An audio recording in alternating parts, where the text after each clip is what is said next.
looking back, what do you think you gained by leaving America that you wouldn't have if you would have stayed? Freedom. Freedom and peace. All right, this is Taylor. She's 29 years old, born and raised in America, and she left everything behind to start a brand new life here in Bangkok. And today, she led me into her home, her story, and the real reason why she's never going back. Like, I'm sitting in my place, like, I really have, like, a freaking duplex in Bangkok. Like, it's so amazing. And, like, the view at night, like, when I'm looking, like, I'm just like, wow. Let's start from the beginning. All right, this is Taylor. She's about to give us a tour of her crib, man. So let's get started. Okay. All right. So this is my little loft.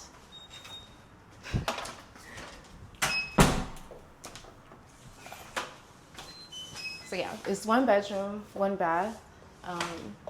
And I moved into it in January. So there's like not much to it, but I like the high ceilings and everything. I do have like a little patio. Like at night the view is like much like cooler, but yeah, like I'm in the Ramen 9 area, so it's about 10 minutes from like ASOK and like where like the heart of Bangkok is, like the city center and stuff. So it's quiet here. It's not too busy and everything, and so that's the reason why I moved into like this neighborhood. So 1 studio apartment. Yeah. You said 1 bathroom? Yeah, 1 bathroom. Mm-hmm. The bathroom Kitchen. and the shower is separate. So this is the shower, actually, in here. Okay. Yeah. Oh, okay. Yeah, so okay. it's just the shower. Uh-huh. And this is the traditional bathroom. Okay. It's like in here.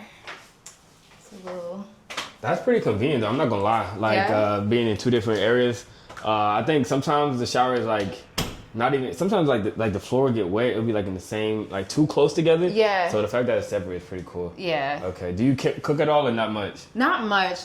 Like, to be transparent, I know they're probably gonna drag me for that, but I actually, the reason why I even got like the DTV, like my visa here, is actually through a cooking school. So I do take cooking classes like every month, like Thai cooking classes, so I can learn how to make like mango sticky rice and whatnot. But okay. Yeah, I usually just like order off a Grab, where I just like hop on a motorbike and I just go eat some food or something because it's like super cheap. Okay. Yeah, I have a separator here. I don't really use it, but What is it like? I guess maybe the smell. Like if you was to cook, potentially like hella curry. Okay, yeah. Let me check Yeah. out the view out here. Yeah. Okay, balcony.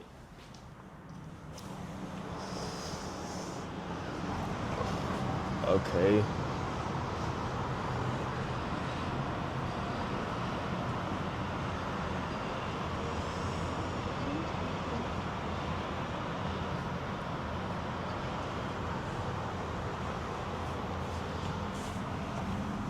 Okay. Did it come fully furnished? Yeah, or, it did. TV as well? Yeah. Sheesh, that's Yeah. clutch. Internet was already like hooked up and everything. So yeah, and it also came with some kitchen appliances too. Okay. Yeah, so it came with some stuff already for sure. Did you go through Airbnb or did you go through? How did the process work? So I actually looked on Facebook. There's like a bunch of different like Facebook groups for people that are looking for places to rent in Bangkok. So I just joined like one of those like Bangkok apartment groups, and I stated like what I was wanting. I wanted like ideally like a duplex, and I wanted to stay like near like the city center. And I said that I was like looking to move in January, and I got hit up by a bunch of agents, and there was one that really stood out to me, I guess, like because he was just like very kind and like not too pushy and everything. Shout out to Carmen. And so I got in touch with him, and he actually did like the video tours for me while I was still in the US. So I actually finalized on the apartment before I moved. I do not recommend that for everyone. I know because there is like the likelihood of scams, and you'll see that being posted in the group. So just to be like transparent, everything like that. But I did like a whole live video tour with him and everything like that. I fell in love with the place. I was like, yeah, this is like always like what I want, like, you know, what I've always wanted, like a downtown loft and stuff. So yeah, that's how I found it. Did you tour any other places, or just Yeah. was okay? Yeah, I did. About how many did you look at before deciding on this one? I want to say about 5 or 6, like not too many. I was just ready to go. Okay. Like, yeah. And like when I saw this one, cause like the other places I had like some like hesitations about like each one, but this one I was just like, this is exactly like what I wanted. So. Okay. And what all amenities come with the place? With the whole building and everything? Yeah. So like in the condominium, like we have like infinity pool like on the top floor. There's also a gym, there's a terrace, and there's also like a co-working like slash like meeting place you can actually like work out of and stuff like that. I don't usually because the air conditioner's never on. But yeah, so that's all that it comes with, yeah. Okay. As well as like a sauna, my bad. There's a sauna and there's also a hot tub. So, okay. Yeah. And then they want to know how much, of course, if you want to share that. Yeah, so I paid 25,000 baht, so that's around 700 and it fluctuates. Like when I first moved in, it was like 735. Now it's like 750. But yeah, so. And you signed a 1-year lease? I signed a 1-year lease. I did. Yeah, so. Okay, there you have it. This keeps getting out of place. I hate that. Oh, I thought it was on some like artistic expression shit. Like, no. Oh my gosh. Okay. Now, look, you look hard. No, okay, wait. Now I'm kind of, you know, you look fired. Let me let it. Yeah. Okay. I really love like the decor. I love the black and gold. Yeah. But yeah, so I'm taking you now to the gym.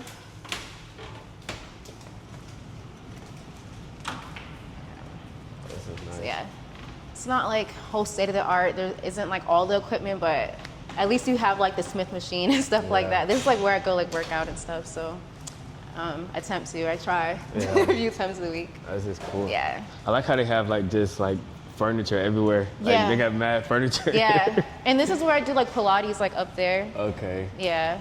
Okay, let me check this out, man. And it got a view too, so that's lit. Yeah, okay. I feel like these type of places are just motivational. Yeah. Like waking up and looking out the window and seeing the city, and even at night, it just like motivate. Like especially at night. Oh, at night is crazy. Yeah. Oh my gosh. It gives me like a lot of gratitude and stuff like that. Absolutely. Yeah. I think that's why I chose Bangkok, because it gave me that feeling when I was visiting. Yeah. Okay. It's always super quiet here. Yeah, I see. Yeah. Do you find that a lot of expats live here, or mainly Thai, or in this building? Yeah. I think I've seen a lot of Thai people here, but I haven't seen like a growing number of like expats. Actually, some of like really some like the popular like black like expat YouTubers and TikTokers actually live in this building. So like I've like ran into them, like, oh my god, wait, I follow you. Okay, that's dope. But yeah, so. Okay, that's cool. Yeah, it's a good mix. I have not been up here in months because of rainy season, but yeah, this is where the onsen is. So it'll be like in there. It's usually like locked though. Is the onsen the same as a sauna? Yeah, like so for this place, yeah. Like, and there's like actually like a little like pool in there, like a little tub where you can just like relax and everything, and it's very like healing. Okay. So this is where the bathrooms are. Very nice bathrooms. And here's the infinity pool. Okay, nice. Yeah. All right, yeah. So that completes the condo tour, yeah? Yeah, pretty much. So if you guys want to move to Bangkok, you can stay here for 700 USD or 2,500 baht. So, all right, now I'm about to sit down, have a good conversation with you guys, man, and her. Ask her some interesting questions, man. So make sure y'all like, comment, subscribe. Let's get into the video, okay? Well, my name is Taylor Alexis. I have been living in Bangkok since January. Okay, and you're from? Oh, yeah. I'm from San Diego, California, but I moved from Jacksonville, Florida. That's where I've been living for like the last like 4 or 5 years, was in Jacksonville. Okay, cool. So yeah, I'm very much Duval as I am California at this point. Okay. And what was it that you was just like, okay, I have to leave the U.S., I'm going to Thailand? I've honestly always wanted to like live abroad since I was like a little kid. Okay. I remember like my brother's girlfriend when I was like 4. It's like a core memory for me. Like she gave me like a world encyclopedia, and I read that like when I was like 6, 7 years old, something like that. And I read that until like the pages fell out. And I just always was like, okay, I want to like live abroad. I want to live in Europe. I want to explore like Asia. I always wanted to do that. And it just took, I guess, timing, and like now at my age and everything like that, because I moved when I was like 28. Okay. I was like, I have like the resources and everything like that. I had it like all together. And the reason why I chose Asia was because I was backpacking Southeast Asia last year, which was like the first time that I had like ever like left home for such a long time. Yeah. Because I was out for like maybe 2 months, and I went to Thailand, I went to Malaysia, Vietnam. Okay. Interesting bugs in Southeast Asia. That was like a baby bee or something. Like I'd never seen anything like that before. Yeah, but I went to like different places and everything, and Bangkok to me it stood out because it's such an international city, and I just kind of like I just felt at home. I was like, yeah, I could live here. Okay. Honestly, so I just put it together, did my research, and did that. So, that's not common. A lot of people from the States definitely don't travel to the U.S. I mean, a lot of people from the U.S. don't travel to Asia. And if they do, they definitely aren't backpacking. A lot of people, yeah. Is that from just like maybe you saw content, you was like, okay, I'm kind of interested in doing that, or like what led you to do that? Yes, I saw so many girls doing that. Like I would watch like these, these girls that were YouTubers, and they would usually be from like Australia or like Europe or something like that, and they would just like, just go backpacking and just like be free spirited. And like one thing that I saw that really stood out to me, and I was like, yeah, I want to go, is I saw this like one girl do like the Ha Giang Loop. Have you heard of that? Yeah, in Vietnam. Yes, and I was just like, oh my God, I want to do that so bad. Yeah. So I was just like, okay, like I had just got laid off from my job, and I had some savings, and I was like, I'm gonna just go, and I did that, and that's probably the best time to travel when you're like unemployed. Okay, yeah. Yeah, but yeah, it's even better if you are employed though, and then you get because like if I spend a little bit more on a trip, I'm like, okay, I'm gonna make it back. You know what I mean? Okay. So. Do you still travel often, or you just mainly just chilling in? I've seen your Instagram. You do be going. I just came back from Turkey, so I was out there for about 3 weeks, and I spent my birthday. Like I've been to a few different countries this year. Let's talk about it. Okay. Where have you been? All right. So yeah.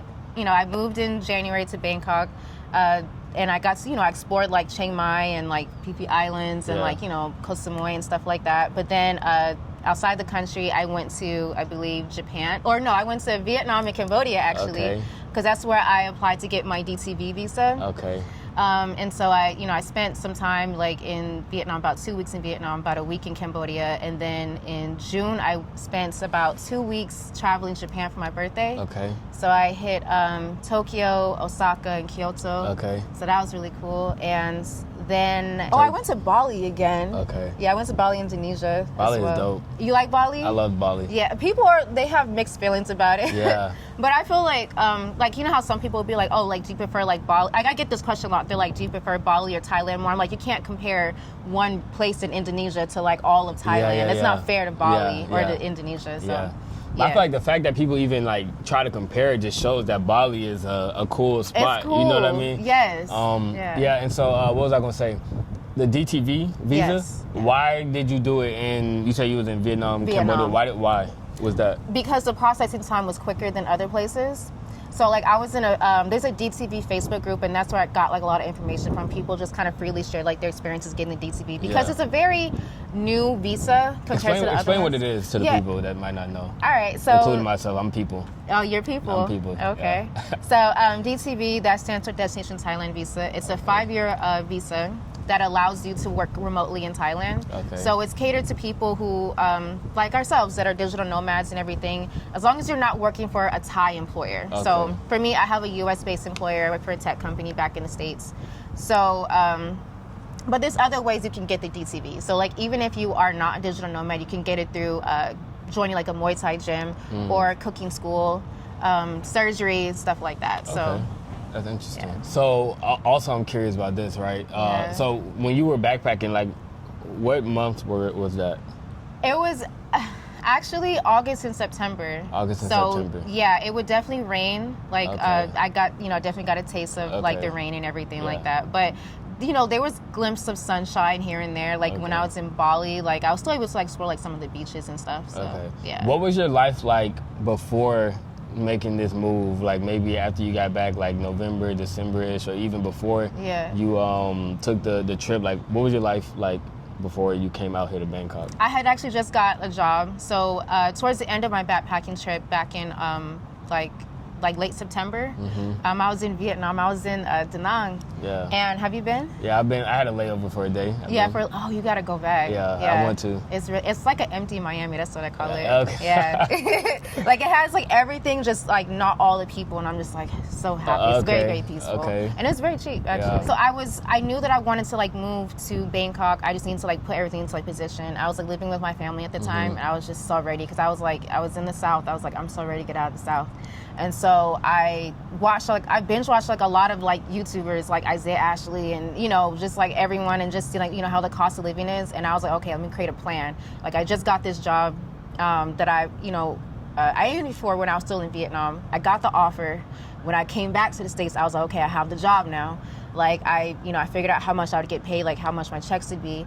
And I was like, okay, let me research visa, how much like moving costs would be. Let me try to get a place together, and then let me figure out my cost of living for 1 month, times it by 12, and I want to have that in my savings. Okay.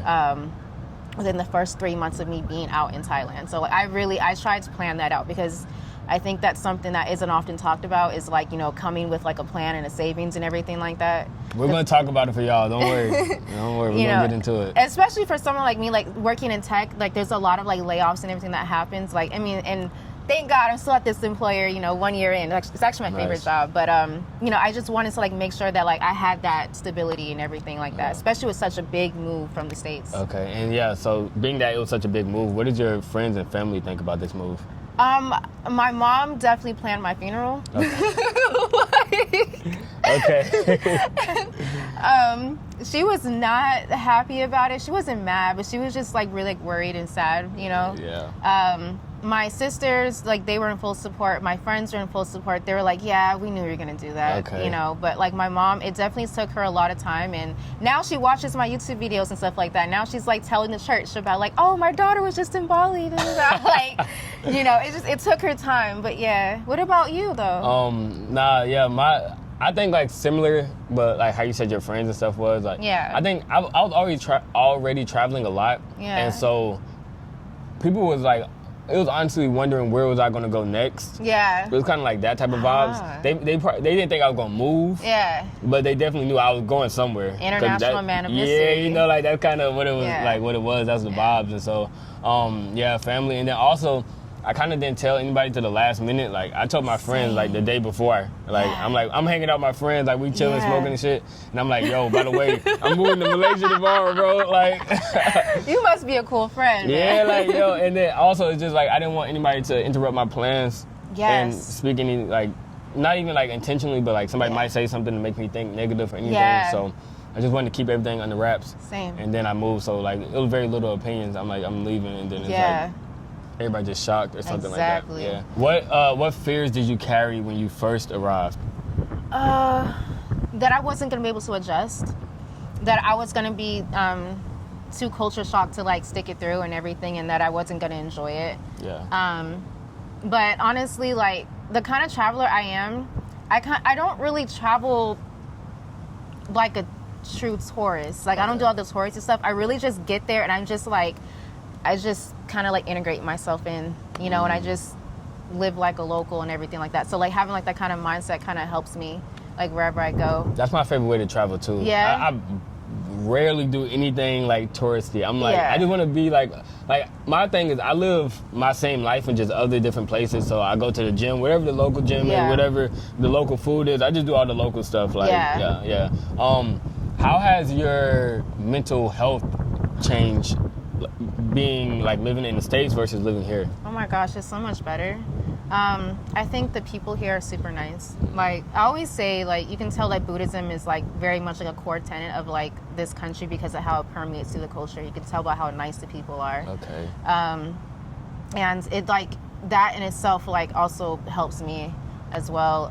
The way that people like handle conflict here, like they don't try to escalate, like, you know, like they're very like firm but like polite and everything, and that's how I like to be as well. So just being around like very like nice people, it helps a lot. And then also like the cost of living, being able to like stack up so much, like, and you know, really save for like my future and invest and everything like that, that puts me in a better headspace. Because for me, when I'm financially stable, like when I that actually does add to my mental health and everything. There's nothing worse being than broke is like no, that will definitely take you through it. And then being broken overseas is like that's even worse. That's probably that's worse. And there's some people who literally come out here with a dream and a ticket. Yeah, and some stress and vibes. Yeah. And then they talk about that, they had to go back to the States because nothing worse than that. Yeah.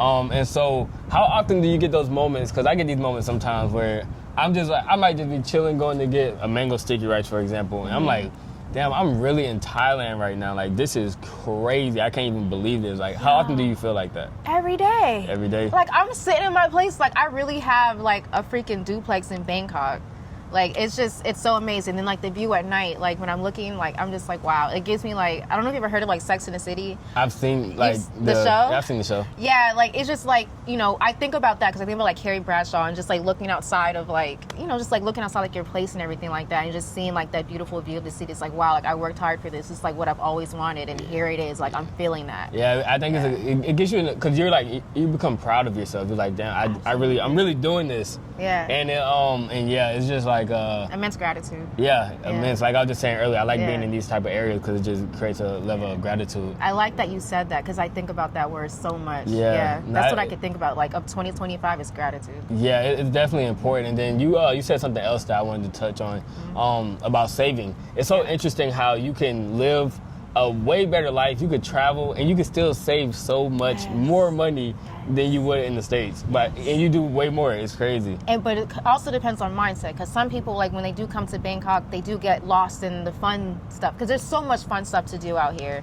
Like there's places that are catered to having fun and everything like that. So you gotta still be, if you want to save and invest, still got to have some type of discipline and everything like that. But it doesn't hurt to, like, go out every now and then. It's not going to kill you like how it would back in the States. You know what I mean? Yeah. And so, how do you balance that, being in a super fun environment but not letting it consume you? And then also, where obviously you're disciplined. Yeah. Where does that discipline come from? Being broke. Yeah. I swear to God, that will teach you. Like, I'm 29 now. I wasn't always, like, I didn't always have this mindset about saving and all that kind of stuff. I learned actually a lot of that from TikTok and like reading books and like YouTube and stuff. But it's like, it takes like life experiences, I want to say. Like life experience, like life will teach you to have discipline because you'll think about like where you were and you think about like, where you don't want to be. Yeah. So like I always keep that in the forefront of my mind. I'm like, this is like, where I am like now. This is where I have been. Like I am just now reaching stability like the last like 3-4 years of my life. Yeah.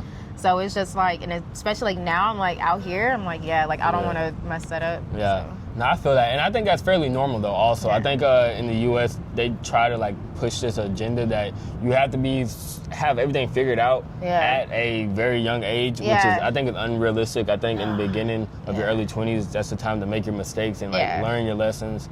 And so, definitely like right on time. Like with balancing, like, because I know you were asking about like, how do I balance that? It helps, like, that, like, I really can only, like, go out and let's say go to, like, the rooftop bars and stuff like that, like, on Saturdays and Sundays because, like, of my work schedule. So, like, that helps, but... Okay, cool. So, speaking of, like, your work schedule, I know you're very open about what you do for work. Yeah. And so you want to talk about that, maybe what you do and how you get into it? Sure. So I work as a security analyst. I work in cybersecurity. I've been doing that for about 2 years. Previously, I was a software developer, and so that's how I kind of got into tech. I don't have a degree. I don't have a boot camp. I'm not against a boot camp or a degree. I definitely support people getting that. There's me being in this industry with that one doesn't, it's not me trying to like diminish, a degree. Because I know people like when they hear that, they're like, oh, like, so you don't need a degree or you're trying to say that. I'm like, no, like that's not what I'm saying. It's just my journey. Mm-hmm. But like, I learned how to code from like a YouTube ad. Like because I didn't even know what coding was. And then I saw it in a YouTube ad and I was like, okay, like let me try this. I was working in like retail. Mm-hmm. I was like working at like, I don't know, you ever heard of like Boston Market or like Lowe's? I've heard of Lowe's, yeah. Yeah, like I was like working like, oh my God, I was working double shifts. Like I was working like both jobs, but I was like learning how to code and like building a portfolio of projects. And, I ended up landing a job in Seattle, worked in tech for, as a software developer for about 4 years. And then I pivoted to cybersecurity, and how that happened was, again, through finding like online courses and stuff like that, building home labs, learning how to set up a network and what's a firewall and learning Linux and like all that kind of stuff. Like, and, I ended up getting into security, and now this is what I've been doing. And how difficult is it, like working on a U.S. schedule while living in Asia? Because it's completely opposite. It's not even like 3 hours off. It's literally 12 to 11 hours off. Yeah. Sometimes even 13, 14. Yes, it is. It's very interesting. Like when, so technically, like my work day starts at around 8 p.m. because it's like 9 a.m. on Eastern Standard Time. But our clients are based in Silicon Valley back in the Bay, so that's even more hours on that. So it can be difficult. Like for instance, like it's Saturday right now. I got off work at around 4 or 5 a.m. So it was definitely not for the week. But I mean, I'm still so grateful, you know, that I get to, you know, I'm complaining about work from Bangkok. Like, you know what I mean? And I get to work remotely, and my boss was super cool with me, you know, working remotely, and he helping me with getting like the DTV. So like, it's just, I was just like, wow. Like, that's cool, because I know some people, like, that's something that they like have difficulty with. They can't be honest with their employer about where they are working from. I know a girl who's been fired like 3 times. I swear to God. Every time I see her, she's like, she's been fired from a job. I'm like, sis. She was like, because she's like, I forgot to use the VPN. I'm like, girl, stop talking to me. So it's cool that you found an employer that's like cool with the whole thing. That's lit. Shout out to him. What advice would you give someone that wants to break into your industry but might feel intimidated or overwhelmed with the information or something? That is a very, very normal feeling, and that's a feeling that even I still have. And I've been in tech now for 6 years. 6, 7, almost 7 years. Wow, crazy.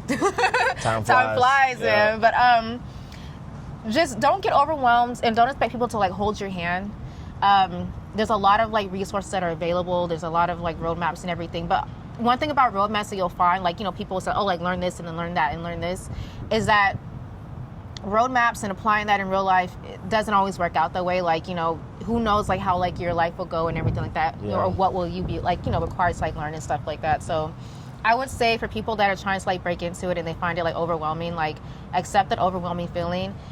Don't let that consume you, and like you got to just get up every day and keep tackling. And don't be afraid to like take breaks, especially with like learning like cybersecurity. Like there's a lot of stuff that you have to learn, like whether that's programming or learning like Linux, learning how to investigate logs and set up seams. Like this is, I'm getting like real technical, but like, you know what I mean? Like it's just, that's okay. Like that is completely normal. And you know, you're not dumb, you're not stupid. If you feel like it's, if you have to like revisit topics, like please do. Because for instance, like for me, when it came to like learning programming, like learning how to code, I first tried it back in, I think February 2017. I didn't know what I was doing. I was like, I quit, I'm done. And then I didn't restart it until like months later. And that's perfectly fine. Like sometimes it takes you having to like revisit a concept over and over again to like understand it. And so if you guys are interested in like this, what she's talking about, definitely check out her YouTube channel where she gives more information on this type of stuff. So there you go. Thank you. Got you. And so speaking of like work and stuff like that, and money, what surprised you the most about the cost of living in Bangkok? Everything. The transportation, first off, because I'm a passenger princess for life. If I don't have to drive, I do not want to. And, you know, for instance, like back in Jacksonville, Florida, if I wanted to like go to the beach, it would cost like $40 just to get there. Or like to get to the airport, which was only like 20 minutes from like where I lived, it would cost like $40. Here, it would cost $10 to get to the airport. Me going to like ASOC and like going to like, you know, where everything is, let's say I wanted to go to Soy Cowboy for whatever reason, like it would only cost like $6. Like $3, $4, if that. I was just like, wow. Like ordering food and everything like that, like the fees, like the delivery fees are very, very like low. And then also like another thing about the cost of living is, of course, like the rental places, like like the rental properties and everything. Like for instance, I do pay 25,000 baht. That's a little bit up there. Like I've seen people have like lofts for like $500. I've seen people live in a tiny little place for $300. So like there's literally something for like everyone and everyone's budget out here. So yeah, that's what I like. While we're talking about like rent and stuff, I did want to ask you, what is your favorite and least favorite thing about this specific place? My favorite thing about this place is my place. I'm not gonna lie to you, like my actual loft, like that's all I care about. I actually don't even go out to the infinity pool like all the time because I just have my place. I'm like, dang, I'm paying for it now. But I love the view. Like, and the least, I wanna say it's this door. my door to my actual place. Like, that is something so personal, but like, it's like the door, like I have to like shut it. Like it's so dingy. Like I can't stand it. Yeah. I think that's also like a thing that people overestimate is how much they will use the amenities. Yeah. Including myself. Yeah. Like when I first moved to Asia, my first 2 places I had pools, and I can count on one hand how many times I use it. I promise you. Yeah, and so if you are out there, I know it might look nice, but like these places are nice to be in. It is, like I said, it gives you gratitude. It's inspiring, especially at night. It's cool to come up here, but don't think you're about to use the pool like every day. You're not about to do that. No. You're like in like 3 months, you might use it 5 times. I'm not exaggerating.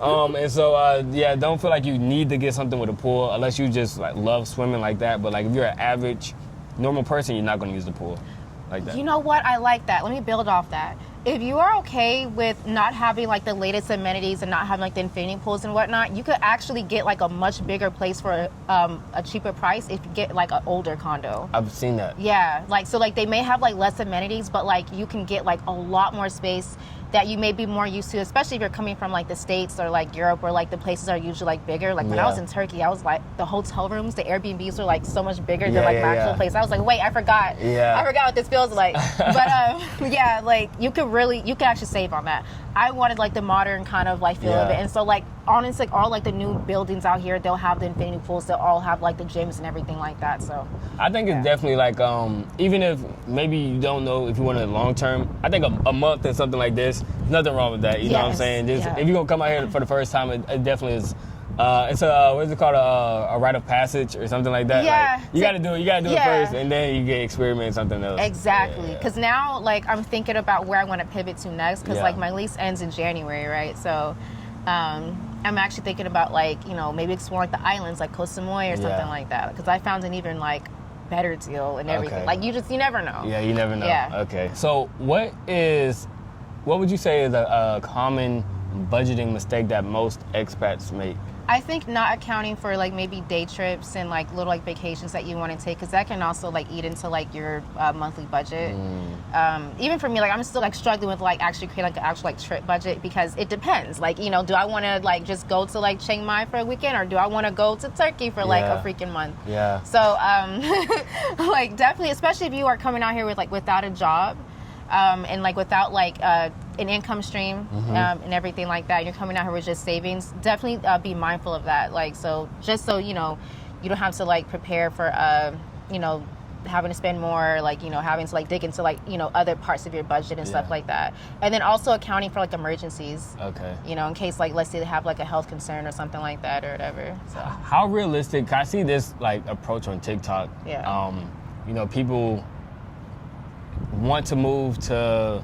People love Thailand for whatever reason. I'm not sure what it is. Like everybody I see on TikTok wants to come to like Bangkok, Thailand, something like that. Yeah. How realistic do you think this approach is? I don't know what it is that I want to do. Maybe it's a little like content creator or something like that. But I have about $2,000. I'm gonna go to Bangkok and I'm gonna figure it out. How realistic do you think that approach is? To live? Yes. Like, honestly, right? Yeah.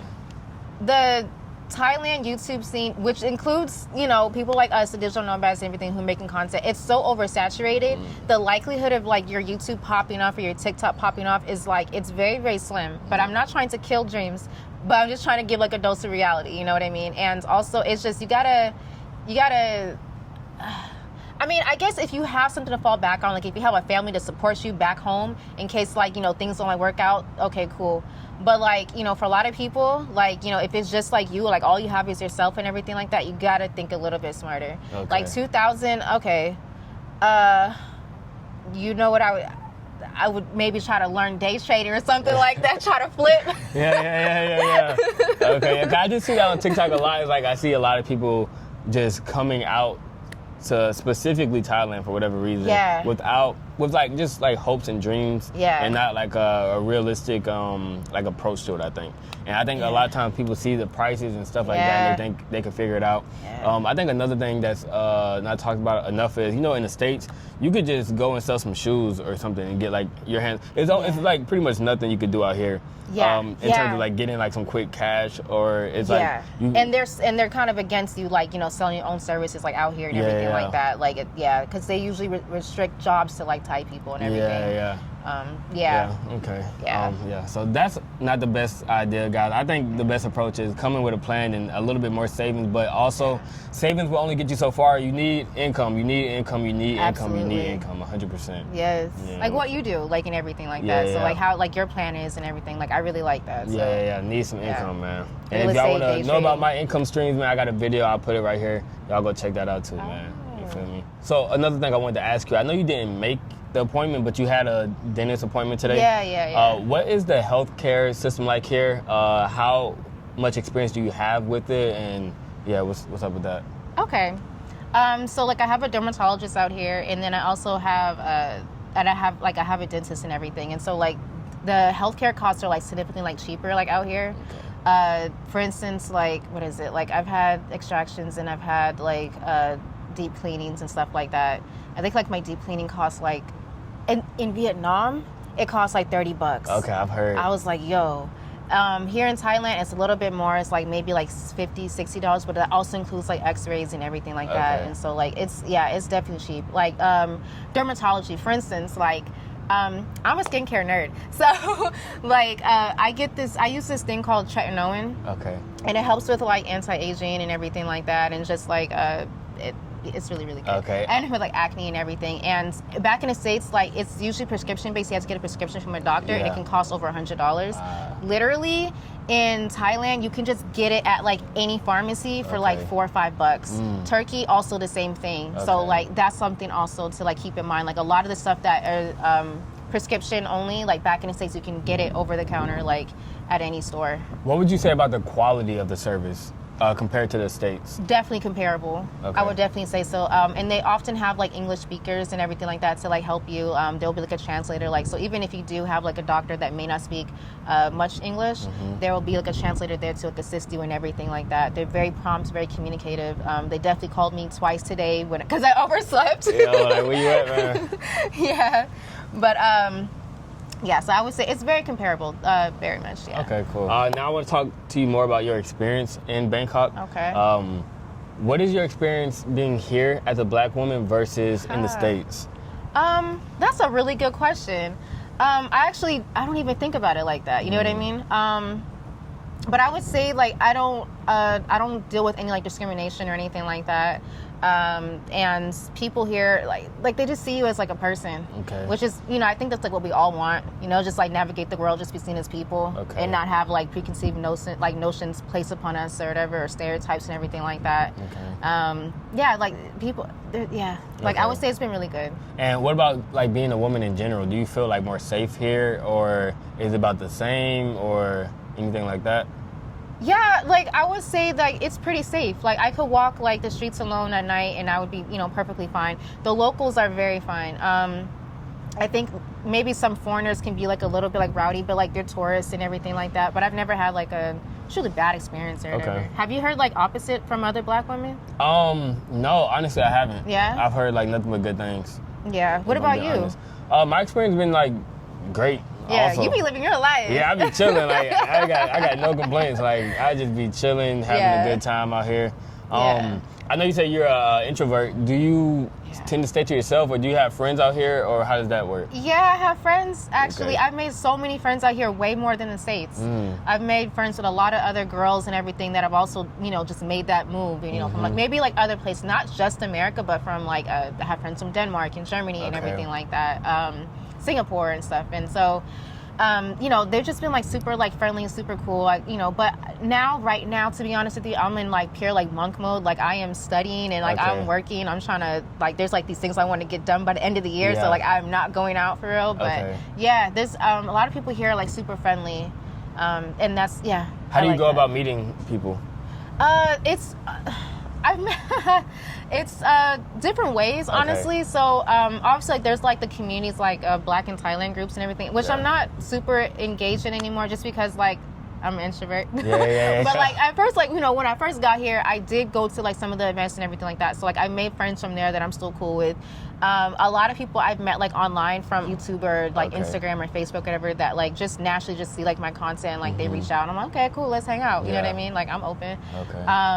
And yeah, like, and also just from like walking around and everything like that, I've made friends. So yeah, yes, even though, you know, I may not be an introvert like I say I am anymore. I think growing up I was an introvert, but like now I'm a little bit more like open and like being out here you can be like just so open. So I'll tell you the truth, like this is like kind of off topic, but something I realized about people, something we'll do is we will hold ourselves to a standard of like who we used to be. So like even if you aren't introvert, you'll say I used to be, but it's like, and you still feel like you're that, but it's like you're not that. Or like I think I was eating, like somebody asked me, do I like Cheetos or some shit like that? And I'm like, I had them like, but it's like, no, I don't. I don't eat Cheetos anymore. Who I am today, no, I don't. And it's okay to say that. It's okay to say I'm not XYZ. Like I'm this. Even though I used to be, you could have been fully XYZ, but you're not that person anymore. So you could be like completely different. But that was just like a random thought. But I like that you even mentioned that. That's so true. I think we hold so many versions of ourselves like in our past selves like inside. So like when I hear something that like, because a lot of people, they'll be like, oh, like you're so like open, you're so, you know, talkative and outgoing, and I'm like thinking about like the 9-year-old Taylor that like literally did not want to have any friends, and I just stayed in the library. Like I still have like the vision of me, but I forget that like that 9-year-old Taylor is growing up. You know, and so I like that you said that. No, for sure. What's one misconception you think people back home might have about being Black in Asia? About dating? No, just being Black in Asia in general. No, like, that part. Okay, yeah. There's some people who think that like, you know, dating may be like a struggle or something like that, or that, you know, because like, especially if you don't speak the language of the country, that it may be like hard for you, like, you know, find someone like romantically. But I've met a lot of people that have, you know, thrived and everything like that, especially because like you get to be introduced to like other like expats from like around the world and everything like that. So looking back, what do you think you gained by leaving America that you wouldn't have if you would have stayed? Freedom and peace, and a sense of peace. I needed to, you know, kind of take this step outside of my comfort zone. I needed to like do this and immerse my, you know, and be a foreigner in an unfamiliar place. It's helped me a lot. I've become more resourceful, more street smart and everything like that, because I was definitely like more sheltered growing up in the suburbs. Like, I'm not gonna lie. So what about you? I would say I think just being less materialistic. I think I'm like, I really don't care about anything anymore. It's so like sandals every day, maybe one pair of sneakers. Like, you know, growing up, I was definitely a sneakerhead, Jordans, all this type of stuff, clothes, mall, blah, blah, blah, a bunch of different shirts, a bunch of polo shirts, et cetera, et cetera. Now I'm just like, I got like 3 black t-shirts, like 3 brown t-shirts, 3 white t-shirts, and I just like cycle them out. And it's just like, definitely the materialism just doesn't exist in me anymore. That is so true. I love that. And like the attitude that comes with materialistic people, like that's not present out here, like and everything like that. So it's like people, they don't care about, you know, like what you look like or anything like that. Like they care about like your energy and like how you are as a person. That's literally all that matters. Like literally nothing else matters. Nobody's worrying about what you're wearing, or people aren't judging you based on that type of stuff. It's not like surface level here. It's definitely like what type of person you are, how you carry yourself, and the vibes and stuff like you said. What's something you wish you told your younger self before making this move? Nothing. Okay. I wouldn't have told myself a thing. I would have let myself experience everything without warning. Because I was going to figure it out. Because like that's the thing about being like a backpacker or a digital nomad or whatever. You're going to figure it out. You know, so I would have told myself nothing. And last question is, do you see yourself living abroad forever, or is this just like a temporary thing for you? What do you think? You know, it depends. Okay, so like let's say Amazon calls me and they're like, we want to offer you a security engineer role. You have to go back to the States. I'm running. I'm not even walking. Okay. Because like my career growth is definitely like, you know, priority and everything right now. But if I can work remotely and everything like that, I believe I can see myself staying abroad long term. Now Thailand, I'm not sure, because like there's still places that I still want to see and that I want to like live in. Like for some reason, in the back of my head, I want to live in the south of France before I die. Okay. So, like, you know, or I want to spend like more time in Japan, for instance. I want to go to Okinawa for like a long period of time and stuff like that. I was gonna say, like, when you told me about Japan earlier, nobody goes to Okinawa. That is the one place I've always wanted to go to. It's so fire. I just went like a few months ago. It's so fire. Like 10 out of 10 recommendation. Oh my God, did you go to the beach? Yeah, I went to, it's like this island off the coast. You gotta take a ferry. It's called Zamami. Yeah. The most beautiful water I've ever seen in my life. Like straight see-through, like 100% see-through. Video? Yeah. We sent it to me. Yeah, I got you. Okay, I got you. Yeah. Yes. No, that's the one place I wanted to go to. I only chose like that route, that, you know, that typical, the Tokyo, Kyoto and everything, like, because I was like, it was so hard to choose, you know. I was like, I can always come back because like flying to Tokyo from here is just super cheap. Little 5-hour flight and everything like that. You can get one for like $100. Yeah. You know, that's so fire. yeah. Any last words you want to give to the people? Get your passport and travel. There you go. Definitely, like, you know, and yeah, just, you know, create a plan. If you want to like live abroad and everything like that, do research, you know, watch, you know, your channel, watch my channel, watch, you know, just watch everyone that's like giving you like, you know, their advice and their experiences and everything like that. And then just go for it, get the visa, you know, if you can, and just go, be open-minded, keep an open mind, you know, whatever negative mindset that you have right now, like while in the States or whatever country that you're from, leave that behind and just like come to like, you know, these like new countries with like an open mind and everything. So there you have it, man. Appreciate y'all tuning in. Like I said, make sure you go subscribe to her channel, watch her videos. And of course, man, make sure you guys like, comment, subscribe, and I'll see y'all later.